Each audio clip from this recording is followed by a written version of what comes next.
merger between two private limited companies. Today, we will learn through this video how the fast-track merger of private limited companies is done as per the Companies Act 2013, covering the entire merger process of PAT limited companies. Merger और amalgamation एक restructuring tool है जो कंपनियों को उनके business के expansion और diversification में मदद करता है, जिससे वे अपने अंडरलाइंग ऑब्जेक्टिव्स को अचीव कर सकें। मर्जर का मतलब है कि एक या अधिक एग्जिस्टिंग कंपनीज अपनी आइडेंटिटी को दूसरी कंपनी में मर्ज कर देती हैं और एक नई एंटिटी बनती है, जो उन एग्जिस्टिंग एंटिटीज में से कोई एक हो सकती है या नहीं भी हो सकती।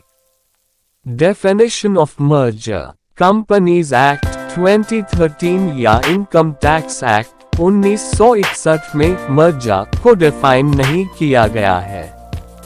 लेमन टर्म्स में मर्जर का मतलब है दो या अधिक एंटिटीज का एक में कॉम्बिनेशन, जिसमें दोनों ऑर्गेनाइजेशंस की एसेट्स और लायबिलिटीज का अक्यूमुलेशन होता है।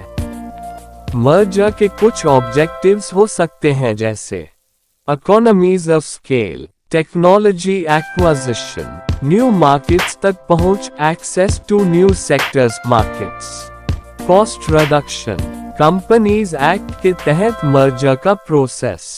कंपनीज एक्ट के तहत हर मर्जर और अमेलगमेशन को पहले जुरिस्डिक्शनल हाई कोर्ट की लेंथी प्रोसीडिंग्स और अप्रूवल से गुजरना पड़ता था, जिसमें बहुत ज्यादा समय, एनर्जी और कॉस्ट लगती थी।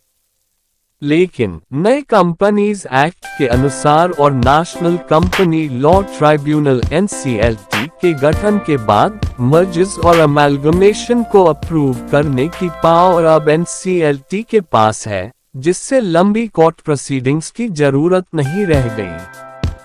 जब नए कंपनीज एक्ट को इनैक्ट किया गया, तब महसूस किया गया कि स्मॉल कंपनीज और बड़ी कंपनीज के लिए मर्जर और अमेलगमेशन के अलग अलग मैकेनिज्म्स होने चाहिए।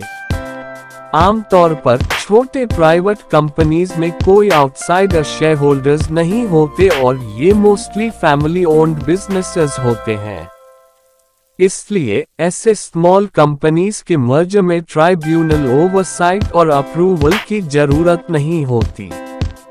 इसी कारण नए कंपनीज एक्ट ने स्मॉल कंपनीज के लिए एक अलग मर्जर प्रोसेस दिया है।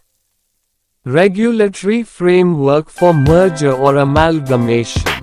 कंपनीज एक्ट 2013 की सेक्शन 230 से 234 और companies compromise, arrangements and amalgamations rules 2016 mergers और अमेलगमेशन से जुड़े हैं।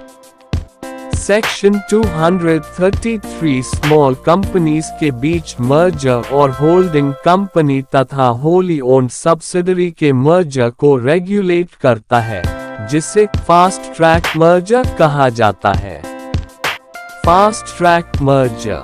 कंपनीज एक्ट 2013 ने फास्ट ट्रैक मर्जर का कॉन्सेप्ट इंट्रोड्यूस किया है, जो स्मॉल प्राइवेट कंपनीज और होल्डिंग कंपनी के होली ओन्ड सब्सिडरी के मर्जर के लिए एप्लीकेबल है। सेक्शन 233 और rule 25 of companies compromises, arrangements and amalgamations rules 2016 में इस प्रक्रिया का जिक्र किया गया है। फास्ट ट्रैक मर्जर में कोर्ट की लंबी प्रक्रिया की जरूरत नहीं होती और यह एक सिंपल और फास्ट तरीका होता है, जो स्मॉल प्राइवेट लिमिटेड कंपनीज और होल्डिंग सब्सिडरी कंपनीज के मर्जर के लिए लागू होता है। Small company. Section 285 of companies act 2013। Small company का मतलब ऐसी कंपनी से है जो पब्लिक कंपनी ना हो और जिसकी paid up share capital 50 lakh रुपए से ज्यादा ना हो या टर्नओवर पिछले वित्तीय वर्ष के प्रॉफिट और लॉस अकाउंट के अनुसार 2 करोड़ रुपए से ज्यादा ना हो। लेकिन निम्नलिखित कंपनियां स्मॉल कंपनी की कैटेगरी में नहीं आती। होल्डिंग कंपनी या subsidiary company. Section 8 company non profit organisations, कोई भी स्पेशल एक्ट द्वारा गवर्न की जाने वाली कंपनी। इसका मतलब यह है कि सिर्फ प्राइवेट लिमिटेड कंपनीज जो ऊपर बताए गए दोनों कंडीशंस को पूरा करती हैं, वही स्मॉल कंपनी कहलाएंगी। फास्ट ट्रैक मर्जर का process. Step 1, AOA check articles of association का चेक करें। चेक करें कि ट्रांसफरर और ट्रांसफरी कंपनी के आर्टिकल्स ऑफ एसोसिएशन AOA में मर्जर और अमेलगमेशन की अनुमति है या नहीं। अगर AOA में प्रोविजन नहीं है तो पहले उसे ऑल्टर करें। Step 2, share valuation. कम से कम 2 वैल्यूअर्स को अपॉइंट करें जो ट्रांसफरर और ट्रांसफरी कंपनीज के शेयर्स की वैल्यूएशन करें। मैंडेटरी नहीं है। स्टेप 3, ड्राफ्ट स्कीम तैयार करें। मर्जर का ड्राफ्ट स्कीम और एक्सचेंज रेशियो को वैल्यूएशन के आधार पर तैयार करें। स्टेप 4, बोर्ड मीटिंग बुलाएं। ट्रांसफरर और ट्रांसफरी कंपनीज को बोर्ड ऑफ डायरेक्टर्स से अप्रूवल लेना होगा। स्टेप 5, नोटिस टू ROC और ऑल। बोर्ड अप्रूवल के बाद कंपनीज को प्रपोज मर्जर स्कीम की नोटिस फॉर्म CAA 9 में रजिस्ट्रार ऑफ कंपनीज ROC और ऑफिशियल लिक्विडेटर ऑल को भेजनी होगी। Step 6, solvency declaration form CAA 10। हर कंपनी को ROC के पास declaration of solvency form CAA 10 जमा करनी होगी।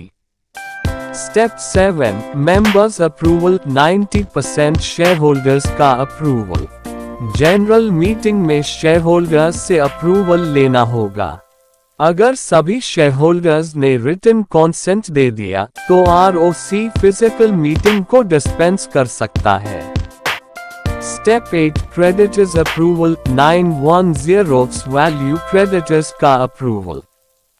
ट्रांसफरर और ट्रांसफरी कंपनी को क्रेडिटर्स से अप्रूवल लेना होगा।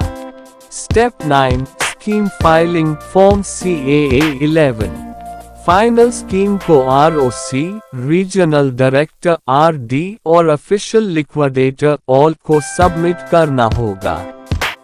स्टेप 10, RD अप्रूवल और NCLT रिव्यू यदि जरूरी हो।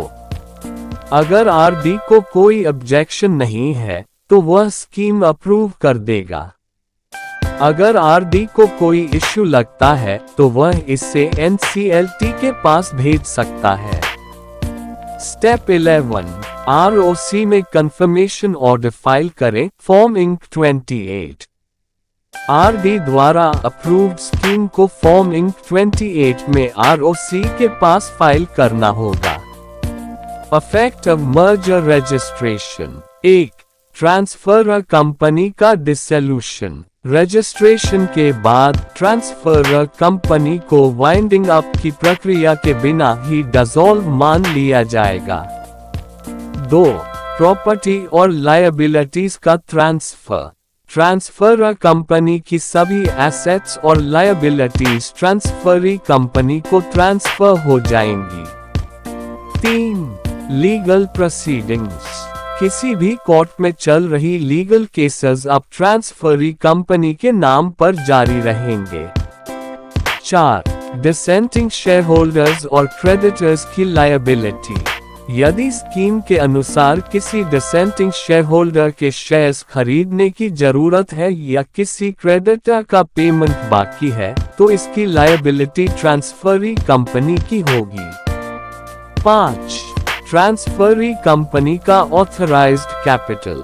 मर्जर के बाद ट्रांसफरी कंपनी को अपना रिवाइज्ड ऑथराइज्ड कैपिटल ROC को इन्फॉर्म करना होगा।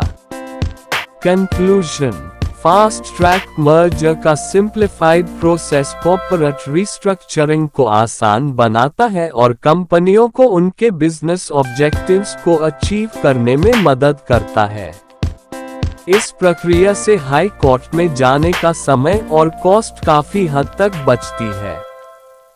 फास्ट ट्रैक मर्जर इक्वल्स कम समय जोड़ कम कॉस्ट जोड़ आसान अप्रूवल प्रोसेस।